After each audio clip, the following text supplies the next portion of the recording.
Welcome back to the Reading and Writing Podcast. My guest today is Freya Sampson, author of the debut novel, The Last Chance Library. And Freya's novel, The Last Chance Library, was just chosen as a Good Morning America buzz pick this morning on Friday, September 3rd. Freya, welcome to the podcast. Hi, thank you very much for having me. Sure. Well, if someone hasn't yet heard about your debut novel, The Last Chance Library, how would you describe the novel?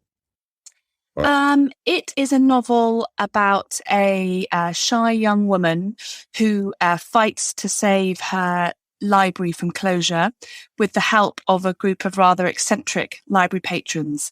So it's sort of an uplifting celebration of libraries, of the power of reading to change people's lives, and of community and the kindness of strangers. And do you remember the original idea or impetus that led you to write The Last Chance Library? Yes. So I've always been a library user. Since I was a child, I was a bookish child, so I've always gone to the library. But I always went really just to borrow books. It was quite a sort of straightforward. I would go in, take my books and leave. And then 7 years ago, when my daughter was born, that all sort of changed really, because I found the early months of motherhood really quite hard. I felt, even though I live in London, busy city, but I felt really quite isolated. And I started, the first time I took my daughter out on our own, we went to my local library, and I felt very safe there, very kind of like it was a welcoming, non-judgmental space. And we started going all the time. It really became my lifeline. And so it was sort of during that time that I started to see the library in a different way, see the other people who, like me, came not just because of books, but because they needed the library, be it for the computers or for human interaction, for a safe space. And it was then that I first had this idea of writing a book that sort of showed just how vital libraries are to our communities. And I'm curious, how did you cope during the pandemic with not being able to go to the library? I mean, it was really strange. And I think, it was quite telling here in the United Kingdom. And I think it was very similar in America that, libraries were some of the last things to close here when we went into lockdown, and some of the very first things to open. I think people realized just how much people, the public, rely on the library. For example, the number of people for whom the library is their only means to get online. It's their access to the world. So, I read about in America, there were libraries that were, when their doors were physically locked, were opening up their parking lots for people to come and just log on to the library internet. So I think, I really missed the library as a space, but I think it's been quite sort of revealing just how many people need the library and how difficult it's been with them when they've had to shut their doors. Sure. Well, you mentioned that you were a bookish child. What were some of the books and authors that you loved to read as a young reader? Oh, I mean, I loved series when I was a kid. So the Roald Dahl books were some of the first books I really remember reading. So I loved, Matilda and the BFG and all those kind of fantastic stories. And then after that, I loved the Nancy Drew books. I loved the Sweet Valley High books. I really I loved the Enid Blyton books. I don't know if there's such a big thing in America, but she wrote these kind of sort of quite old-fashioned stories about English boarding schools that I used to find so exotic as a child. I would just devour them. So I read anything that there were lots of books that I could keep going back and borrowing from the library. What made me happy as a child. That's great. Well, as I mentioned, The Last Chance Library is your debut novel. What was your writing journey that led you to writing and getting your first novel published? So I've always been a storyteller. Ever since I was a child, I always told stories. And I loved creative writing at school. But I think as I got older, I really lost my confidence in writing. I had huge imposter syndrome, which meant that, I'd have a go at writing a book and I'd get, 10,000 words in. And then I would read it back and I would compare it to the great novels that I was reading at the time. And I would think, this is rubbish. No one will ever want to read this. So I always gave up. I have so many started novels sitting in a bottom drawer. And it really wasn't until my 30s when it was when I was on maternity leave with my second child. I did a writing course run by the Faber Academy, who are an incredible writing school here in the UK, run by the publishers Faber and Faber. And they have in-person courses and online courses. And I did an in-person course for 6 months, just an evening class. And that was just hugely, hugely useful for me. I mean, partly in terms of just sort of teaching me to be a better writer, but also teaching me that it sounds really obvious to say this, but, first drafts are allowed to be rubbish. They're meant to be rubbish. No one writes a perfect first draft. It really sort of freed me of all those anxieties and imposter syndrome and meant that I could finish the draft. And then when I finished, I wrote a draft on that course of a book that wasn't very good, but I'd done it. I'd written a first draft and that felt great. And then I had this idea for the library book that had been nagging away in my brain. So I sat down and I wrote this fairly quickly, actually, and sent it out to agents. And I was very lucky to get a great agent, and we edited together for a few months. And then she sent it out in submission in the UK and America at the same time. And it was a sort of crazy whirlwind. It went to auction in both countries. And so I was, it took me a really long time to get the confidence to actually start doing it. After 30 years of making up stories, I finally wrote them down. And then, the last few years have just been very exciting. That's wonderful. So you mentioned these novels that you started but didn't finish. Do you ever go back and look at those? Do you know, I haven't yet. I will, because there's ideas in there, I'm sure of it. But I haven't yet. No, they're there for a rainy day. Sure. Well, what was your writing process when you were working on The Last Chance Library? Did you outline the novel extensively, or did you just dive into the narrative and see where the story took you?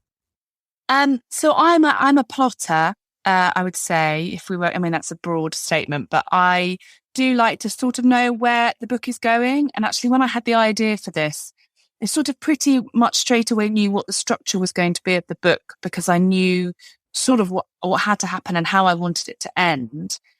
But the details within that come as I write. And what I have found actually is sometimes I'm working on a second book at the moment, which the same. I knew my outline, I knew what I wanted to happen, but I wrote a whole draft and then realized that although the story worked, I wasn't telling it right. And I went back and started it again. So although I do plot, a lot changes as I write, in particular with the characters. It is true that I think until you write a character for a while, you don't really know what they're going to do and how they're going to react. So there is definitely a certain amount of pantsing in there too. Sure. Without giving too much away of the novel that you mentioned that you're working on now, how did you know that you weren't telling it right? Was it just a gut feeling? Yeah, it was. I got to the end of the draft and I knew that the story worked, but it was really flat. And I just felt... Hear that? Is that America cheering or a sausage patty sizzling to perfection? It's time to cheer for Egg McMuffin and fresh cracked eggs at McDonald's. It's time to wake up to the aroma of freshly baked biscuits and treat yourself to a real honest-to-goodness morning meal. Breakfast, it's on at McDonald's. Now get any breakfast sandwich for just $2. Available only through the app. Mobile order and pay available at participating McDonald's. McD app download and registration required. Dunkin' is putting a whole new spin on pumpkin at Dunkin' with our new Pumpkin Cream Cold Brew. Smooth, bold cold brew topped with velvety pumpkin cream cold foam made with cinnamon and nutmeg spices. And there's more pumpkin for you to love, like the delicious fall classic, our Pumpkin Spice Signature Latte. Rich espresso topped with whipped cream, caramel drizzle, and cinnamon sugar. That's how we pumpkin at Dunkin'. Sip into the fall season with the $3 medium Pumpkin Cream Cold Brew or Pumpkin Spice Signature Latte. America runs on Dunkin'. Participation may vary. Limited time offer. Exclusions apply. Valid on Pumpkin Spice Signature Latte only in all cold foam cold brew. I just realized that although the plot worked, the way I was telling it didn't. The voice was not exciting. I knew that I wanted to tell it was the story I wanted to tell, but I had got it wrong. And so I went back and I really did just rewrite the book, but I there were 2 characters. I cut one of them out. I realized I only needed one voice. Just the voice was the thing that changed, really. And once I had that voice in my head, the second draft was quite, the second attempt was relatively quick because I knew what the story was. I'd worked that out in the first draft. But yeah, I think, it didn't sing. It fell flat for me, and I knew it wasn't good enough. Gotcha. So what novels have you read recently that you enjoyed? Oh, so much. So I have just read Catherine Heine's new book. I absolutely love her writing. I think she is very smart and very funny. I adored everything she's written. I've just read a brilliant thriller that's coming out in a few weeks' time by another debut author, actually, called Amanda Jayatissa, which is a brilliantly sort of twisty thriller, very different to what I write, but really, really well done. I have really enjoyed Emily Henry's books. I'd never read them, and I've read a couple back to back. They're just hugely entertaining reads. And I think at the moment, with the world as it is, I'm really enjoying books that just sort of make me smile. So yeah, I've been enjoying lots recently, actually. That's great. Well, what writing advice would you offer for those who are listening who are working on their own stories and novels?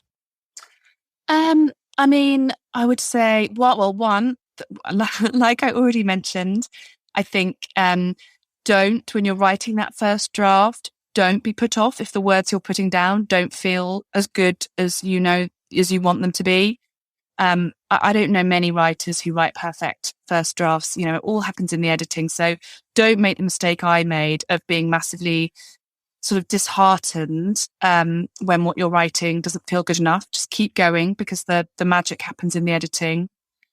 And just keep going, really. I mean, there was a piece of advice that was continually given to me when I was doing my Faber Academy writing course. Just keep going. You've got to write in order to write the book. So push on, even on the days where it feels like you're not going in the right direction, because you will get there. That's great. Well, where can people find you online if they'd like to learn more about you and your debut novel?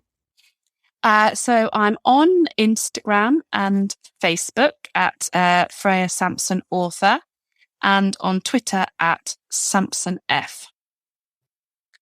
Well, again, we've been speaking with Freya Sampson, author of the debut novel, The Last Chance Library. The novel is on sale now, so go buy a copy. And Freya, thanks for doing this interview. Thanks so much for having me. It's been great to chat to you. Now, stay tuned for a brief excerpt from the audiobook of The Last Chance Library by Freya Sampson, narrated by Natalie Pownell, available from Penguin Audio, wherever audiobooks are sold. Alan Bennett, where the hell are you? It was Saturday morning, and June couldn't find him anywhere. She'd searched the house and the shed, and had even checked in the loft in case he'd gone up there looking for something, but to no avail. "Come on, Alan, the joke's over," she called, but the house answered with willful silence. June put a piece of bread in the toaster and switched on the kettle. She listened to the slow hiss of water boiling and tried to ignore the simmering sensation in her stomach. The weekend stretched ahead of her, long and gloriously empty. But while the prospect of all those hours of solitary reading time usually filled her with joy, this morning June felt jumpy. In her decade working at the library, she'd always managed to avoid taking rhyme time, or indeed any activity where she had to speak in front of a group of people. And now, on Monday, she'd have to stand up in front of dozens of children and their carers, talking and singing songs and entertaining them like... June took a mouthful of toast, but it felt like cardboard in her mouth, and she pushed her plate aside. 5 minutes later, she sat down on the sofa with a thick, dog-eared copy of War and Peace. It was a novel that June had tried and failed to read several times before, but at more than 1,000 pages, it was the perfect project to distract her this weekend. Besides, it was a book that her mum loved, and for that reason June had always felt guilty that she'd never managed to finish it. She lifted up the paperback and held it to her nose, inhaling the reassuring aroma of aged paper and dust. But there was another scent there too, a base note of soap and the faintest hint of smoke. June closed her eyes and allowed herself to imagine her mum sitting next to her, legs tucked under her body in the way she'd always liked to curl up, the book on her lap, and an ashtray balanced on the arm of the sofa. The two of them had spent hundreds of weekends like this, side by side in contented silence, interrupted occasionally by her mother's throaty laugh at something within the pages. The memory of it made June's chest ache in longing, and she opened the book and started to read. She was about 30 pages in when the doorbell rang. For a brief moment, June wondered if it was the postman, delivering a pile of birthday cards that had been forgotten yesterday. But she told herself off for even entertaining such a ridiculous thought. As June opened the front door, she was confronted by the sight of her next-door neighbour, Linda, wearing a fuchsia dress and a huge pair of gold earrings. Linda was obsessed with Jilly Cooper novels and always dressed as if Rupert Campbell Black was about to turn up in Chalcot and whisk her off to the hunt ball, even at 9 a.m. In her arms was an indignant-looking Alan Bennett. "Look who I found hiding in my airing cupboard, the sneaky little bugger." Alan let out a hiss of rage and sprang from Linda's grip. "I'm so sorry, Linda. I've been looking everywhere for him." "No bother. You're not busy, are you?" Before June could reply, Linda had bustled in through the door and made her way into the living room, calling back, "No milk for me. I'm doing Slimming World." June made tea in 2 chip mugs and carried them through, where she found Linda sprawled on the sofa leafing through War and Peace. "Jesus, love, why'd you put yourself through this?" Linda said, casting the book onto the floor in disgust. It was one of Mum's favourites. She always did have terrible taste in books. You know, I bought her all of Jilly's and she never read one. Linda's heavily penciled eyebrows shot up in horror and June laughed. "I have to admit, this one's a bit tough even for me." "It's a good thing your mum also loved gin and a gossip, otherwise we'd never have been friends." Linda took a swig from her mug. "I was thinking yesterday, do you remember your 7th birthday when we made you that Charlie and the Chocolate Factory cake?